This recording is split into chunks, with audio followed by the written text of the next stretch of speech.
आथिखालनि जे काउन्सिल सरकार हाग्रामा महिलारि नेतृत्व बिथांमोननो 300 crore टाका गारबोदों जाहाथे बिथांमोना गोदान सरकार दानाय लोगो लोगो खामानि मावनो हायो बेबायदि खाबु जाहाथे लानो हायो बेबायदि बेबस्था जों खालामना गारबोदों आरो बेखिनि थाखाजोंसो दिनै बिथांमोना खामानिफोरखौ मावदों जिफोर स्किमनि फाउन्डेसन स्टोन दिनै बिथांमोना गायसनदों बे आसलते इउपिपिएल सरकारानो सेंसन खालामखानाय स्किमफोरसोमोन आसलते आथिखालनि जे काउन्सिल सरकार हाग्रामा महिलारि नेतृत्व बे मास मोनथामसोनि गेजेराव गोबां जायगायाव बिथांमोनखौ फाउन्डेसन स्टोन गायसननाय हारिनाय गोबां नुदों आरो बिथांमोना क्लेम खालामदों जे मास मोनथामनि गेजेराव जों गोबां स्किम मावफुंनो हाबाय होननानै खिन्थु बाथ्राया बेसो जों बिथांमोननि सिगांनि जिखिनि हिस्ट्रि थांनाय 17 बोसोरनि जिखिनि हिस्ट्रि बेखौ नायबासो नुदों जे बिथांमोना 17 बोसोराव जेबो खामानि मावनो हायाखै मात्र सेन्ट्रेल गभर्नमेन्टनि जिफोर स्किम बेल'सो जाबाय थादोंमोन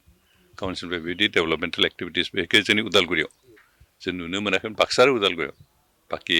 चिरां आरो माबायाव क'क्राझाराव एसे एनै जादोंमोन खिन्थु जोंनि नैबे बाक्सा आरो उदालगुरि जिल्लायाव बेबायदि एक्टिभिटिस जों नुनो मोनाखैमोन नैबे गोदान सरकार दाखानाय बिथांमोना गोबां जायगायाव उदालगुरियावबो आरो बाक्साफ्रावबो बिदि गोदान गोदान स्किमनि फाउन्डेसन स्टोन गायसनदों आरो बुंदों जे जों मास मोनथामावनो बेखिनि स्किमखौ लाबोनो हाबाय होननानै थार बाथ्राया बिसोर जे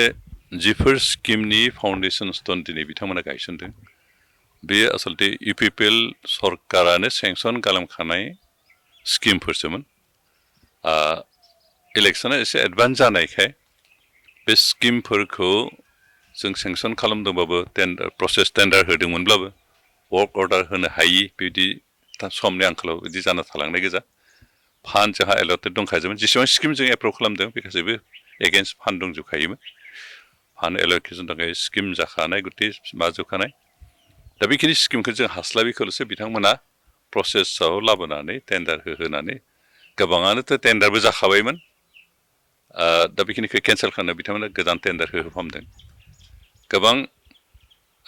टेन्डार जाखांनानै एप्रुभेल एलटमेन्ट अर्डार होनो गोनांमोन बेखिनि हास्लाबिखौ बेखिनि आरो गोदान टेन्डार होफिननानै गोदान एलटमेन्ट खालामनाय बेबायदि स्किमल'सो जादों आरो बेफोरनिनो फाउन्डेसन स्टोन गायसनदों दिनै बिथांमोना खुनु गोदान स्किम लाबोनो हायाखै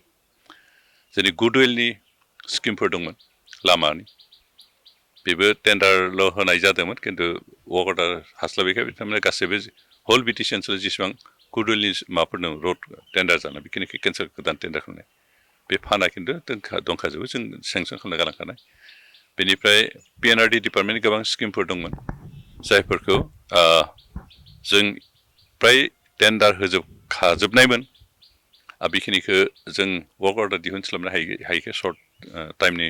आंखालाव बेखिनिखौ जों हास्लाबाखै आरो बेखिनिखौ दिनै बिथांमोना बेखौनो माबा खालामबाय थादों फाउन्डेसन स्टोन गायसनदों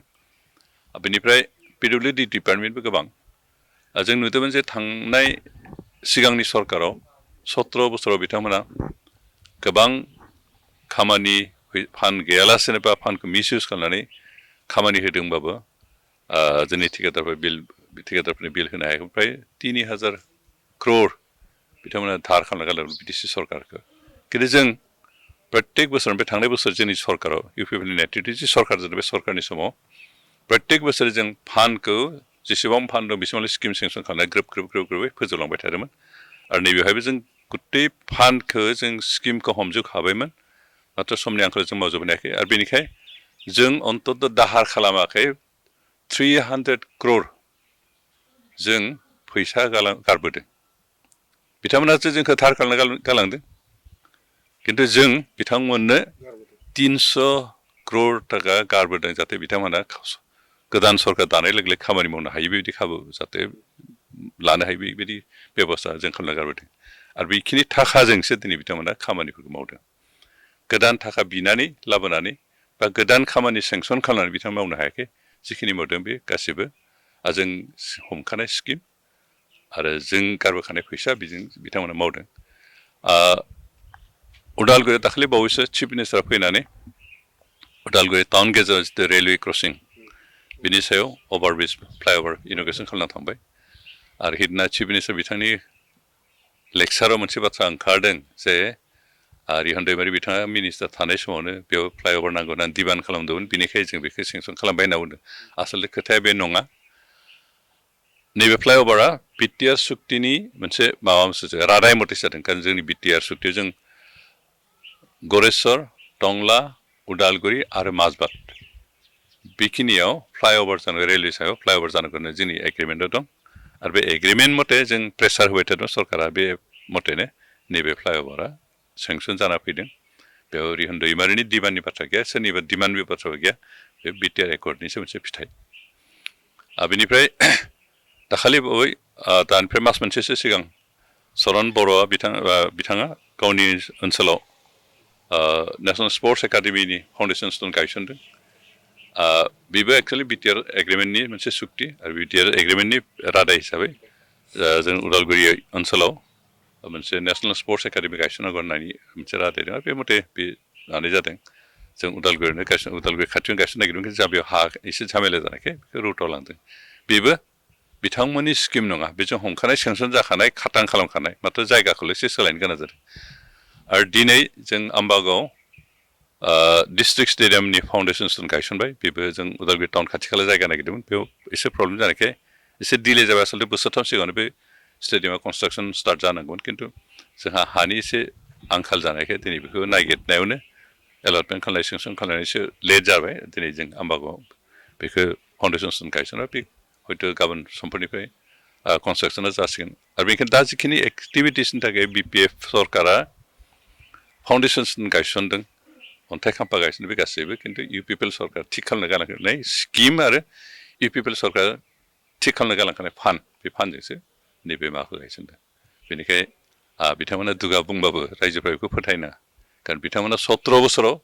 जेबो खामानि मावाखैमोन आरो दा फैगोन समावबो नैबे गोदान समावथ' जेबो मावनो हाखायै जिखिनि मावदों बे जों सेंसन खालामखानाय एप्रुभ खालामनो गालांखानाय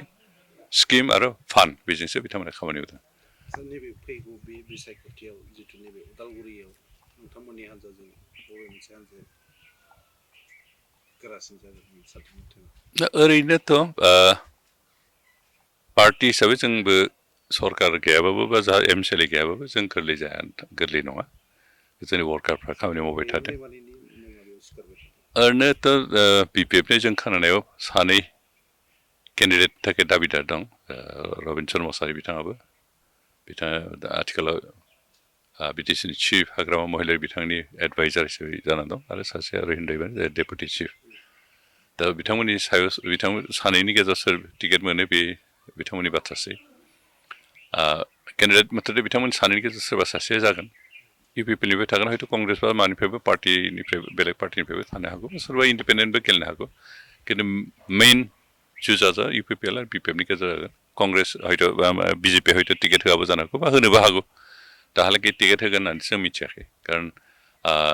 बिपिएफ आरो बिजेपिनि गेजेराव जिथु बुजाबुजि जाबाय होननानै ओंखारदों बेवहाय मोनब्रै